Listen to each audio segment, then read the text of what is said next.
You're what?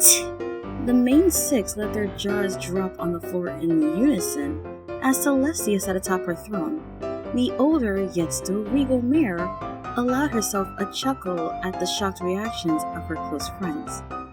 Yes, you heard me correctly. I, Princess Celestia Sol Evictus, and my sister, Luna Evictus. She paused to enjoy the groan coming from her sister. Knowing that she had the same name and title was always a quick way to get on Luna's nerves. The two of us are retiring. Luna chimed in as the group murmured amongst themselves. Twilight, we feel that thou and thy friends are more than ready to take up the mantle and rule this fine country. We have been preparing for this moment for quite some time and now. We beg thy pardon? No! Fuck no! Twilight stomped her hoof into the floor in a fit of rage. You think you can abdicate the throne to us just like that? Have you finally lost it? Princess Celestia recoiled slightly from her former student's outburst. And even if you have finally gone bonkers enough to retire to your little royal 401k plan, you turn the throne over to us? Twilight, my faithful student, my fellow princess, my friend. I've lived for thousands of years, and I can tell you six have the qualities needed to rule. Why are you so apprehensive? Oh, I don't know, Twilight responded, her words dripping with sarcasm. Maybe because we know nothing about ruling a country?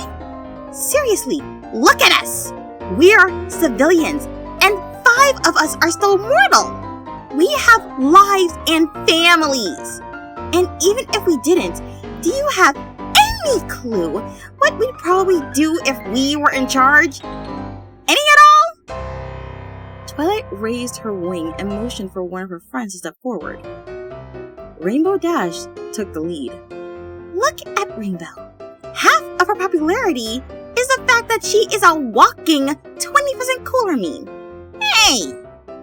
And if you let her, she's the laziest fucking creature this side of the Crystal Empire. If she got put in charge, she wouldn't do anything and just sleep while pawning the work off on somebody else.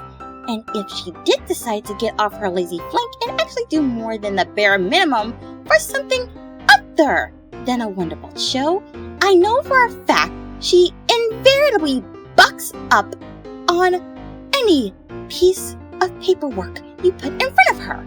I have to do her taxes for buck's sake! Rainbow tilted her head, glancing at Twilight. What are taxes? They sound boring.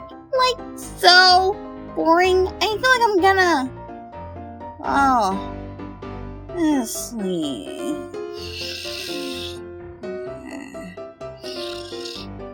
The Pegasus fell to the ground with a thud, pushed back to the group by Twilight's magic. She then used that magic to drag Applejack up next. Concern, Twi! Y'all could've just asked. Look at this pony. I can describe her entire personality, lifestyle, and thinking process in one word. Apples. Apples for breakfast, lunch, dinner, snacks. I wouldn't be surprised if she's more apple than mare. And if you put her in a lead role because of her hard work and determination, you can kiss every holiday goodbye as she makes us work, apple, and another thing. Apples! Twilight turned to grab another friend, only to see that AJ had inexplicably been put back in the group and was eating an apple. With no warning, Twilight's speaking capabilities were cut off as the cupcake was jammed into her mouth. Oh boy! I can be in charge! Oh, it's fantastic and exciting! We should call it Fantasticizing! I can make every day a national holiday, and we can have non-stop parties and parades in every city with streamers and balloons, and the government can pay for it from the treasury, and we can have ice cream for breakfast, and cake for lunch, and cookies for dinner, and candy everywhere, and singing and dancing, and I can make Gummy a duke, and everyone will be like, oh, gee, Gum Gum, what do we do? And he'll just blink and, everything will be okay, and then we can have parties. During parties, attendance will be mandatory, and Pinkie Pie was blipped out of existence as Twilight finally got her bearings and teleported her home. Oddly enough, she walked Fluttershy away as well. And Fluttershy, a precious little cinnamon roll that just wants to protect her animal friends. Do we really want to throw her into the cesspool? That is nobility. We have to protect her, not corrupt her. Twilight magic flutters back in, placing the timid Pegasus at her side and changing her demeanor instantly. Fluttershy is a wonderful mare, and the only one who could replace you. But she's too cute and will cause a diabetes epidemic. Oh, I'm sorry. I'll just go over there, Fluttershy whispered. I don't see what kind of problems I have, Rarity declared, striding forward with her nose held high. I have lived amongst the nobility all my life. The only thing I do is make the world more fashionable. Twilight smirked. And when every pony is equally fashionous, no pony will be. Beauty will become normal and uninteresting. Rarity fainted onto her couch as Twilight continued her tirade. And me. Look at me.